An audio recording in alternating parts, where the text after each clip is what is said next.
Jeudi 31 octobre 2024, le témoignage des Samaritains. Nous vous accueillons de nouveau sur votre chaîne L'Aventure dans la Parole. C'est avec plaisir que nous nous retrouvons avec vous.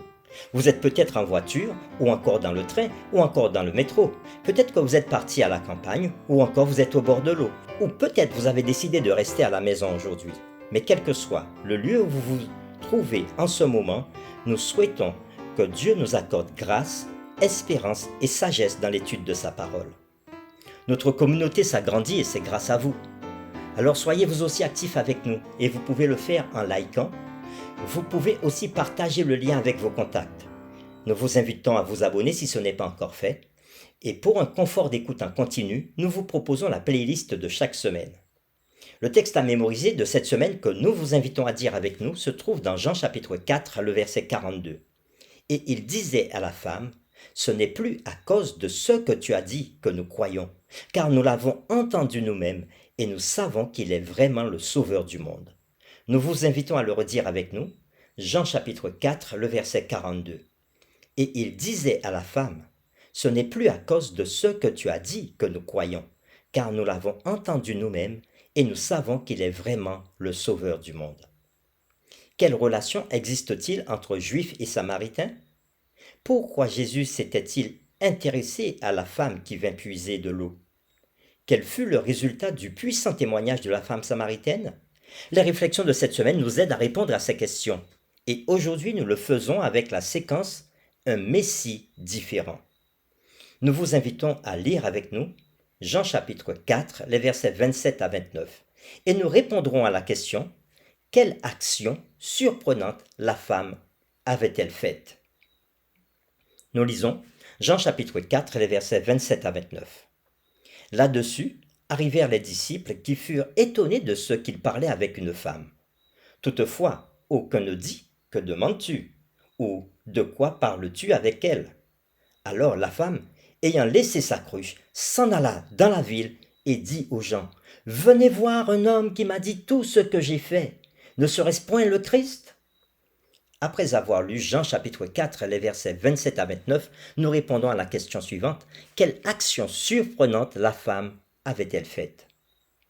La discussion de Jésus avec la femme était interrompue par l'arrivée des disciples.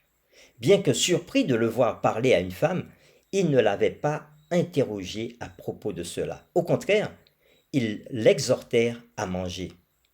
La femme, quant à elle, laissa sa cruche, sa cruche d'eau, et se précipita dans la ville pour partager avec d'autres ce qu'elle venait de vivre avec Jésus.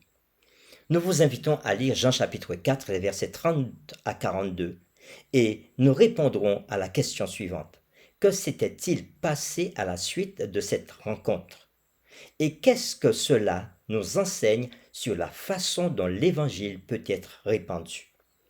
Nous lisons Jean chapitre 4, les versets 30 à 42. Ils sortirent de la ville, et ils vinrent vers lui. Pendant ce temps, les disciples le pressaient de manger, disant « Rabbi, mange !» Mais il leur dit « J'ai à manger une nourriture que vous ne connaissez pas. » Les disciples se disaient donc les uns aux autres « Quelqu'un lui aurait-il apporté à manger ?» Jésus leur dit « Ma nourriture est de faire la volonté de celui qui m'a envoyé et d'accomplir son œuvre. Ne dites-vous pas qu'il y a encore 4 mois jusqu'à la moisson? Voici, je vous le dis, levez les yeux et regardez les champs qui déjà blanchissent pour la moisson. Celui qui moissonne reçoit un salaire et amasse des fruits pour la vie éternelle, afin que celui qui sème et celui qui moissonne se réjouissent ensemble. Car en ceci, ce qu'on dit est vrai. Autre est celui qui sème et autre celui qui moissonne. Je vous ai envoyé moissonner ce que vous n'avez pas travaillé. D'autres ont travaillé, et vous êtes entrés dans leur travail. Plusieurs Samaritains de cette ville crurent en Jésus à cause de cette déclaration formelle de la femme. Il m'a dit tout ce que j'ai fait. Aussi, quand les Samaritains vinrent le trouver, ils le prièrent de rester auprès d'eux, et il resta là 2 jours. Un beaucoup plus grand nombre crurent à cause de sa parole, et il disait à la femme, « Ce n'est plus à cause de ce que tu as dit que nous croyons, car nous l'avons entendu nous-mêmes et nous savons qu'il est vraiment le Sauveur du monde. Après avoir lu Jean chapitre 4, les versets 30 à 42, nous répondons à la question: que s'est-il passé à la suite de cette rencontre? Et qu'est-ce que cela nous enseigne sur la façon dont l'Évangile peut être répandu? Il semble étrange que le récit de Jésus au sujet d'une moisson interrompe l'histoire de la conversion de nombreux habitants de la ville. Mais Jean veut nous faire voir comment Jésus avait compris ce qui se passait. Partager le plan du salut avec une femme samaritaine était beaucoup plus important pour lui que de manger. Son but était de conduire les âmes au salut, et il avait profité de cette occasion pour enseigner à ses disciples l'urgence de partager l'évangile avec tout le monde, même avec ceux qui ne sont pas comme eux. Il y a beaucoup de points importants dans l'évangile de Jean. Jean chapitre 4, versets 39 à 42 en fait certainement partie. Beaucoup de Samaritains crurent à cause du témoignage de la femme qui affirma: « Il m'a dit tout ce que j'ai fait ». Les Samaritains demandèrent à Jésus de rester avec eux. Le résultat fut que beaucoup d'autres crurent à cause des paroles de Jésus.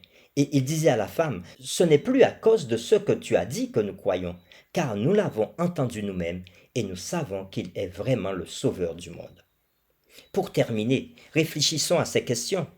Que devrait nous dire cette histoire sur la puissance du témoignage, même d'une seule personne? À quel point êtes-vous un témoin puissant de ce que Jésus a fait dans votre vie?